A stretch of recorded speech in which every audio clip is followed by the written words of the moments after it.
2026 বিশ্বকাপে নিজ দেশের স্বপ্নের সারথীদের আয়োজনে এই পর্বে আছেন Belgium playmaker Kevin De Bruyne. Club ও জাতীয় দলের নিউক্লিয়াস এই অ্যাটাকিং মিডফিল্ডার সদস্যের ক্লাব হেঙ্কে নিজেকে শানিত করে ইউরোপের বড় ক্লাবগুলোর নজর কাটতে সময় নেননি। 21 বছর বয়সে যোগ দেন চেলসিতে। সেখান থেকে প্রথমে তাকে ধারে পাঠানো হয় ভার্ডার ব্রেমেনে, এরপর বিক্রি করে দেওয়া হয় ভালসবুর্গের কাছে। ভালসবুর্গ থেকে 2015 সালে তিনি যোগ দেন গার্দিওলার ম্যানচেস্টার সিটিতে। আন্তর্জাতিক ফুটবলে তার অভিষেক 2010 সালে।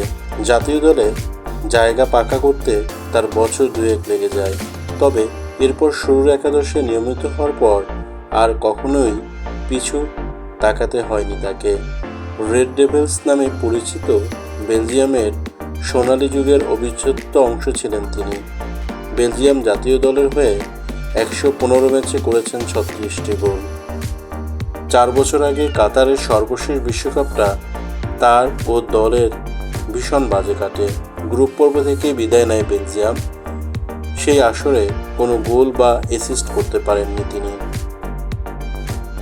বয়স মধ্য 30-এ পৌঁছে গেলেও সর্বোচ্চ পর্যায়ে এখনও দ্রুতি ছড়ানোর সামর্থ্য আছে ডি ব্রুইনের।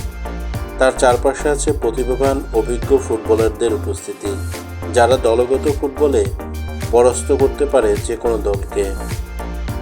তাই তো সোনালি যুগ পেছনে ফেলে এলেও এই বেলজিয়াম দলকে নিয়ে আশায় বুক বাঁধতে পারে সমর্থকরা।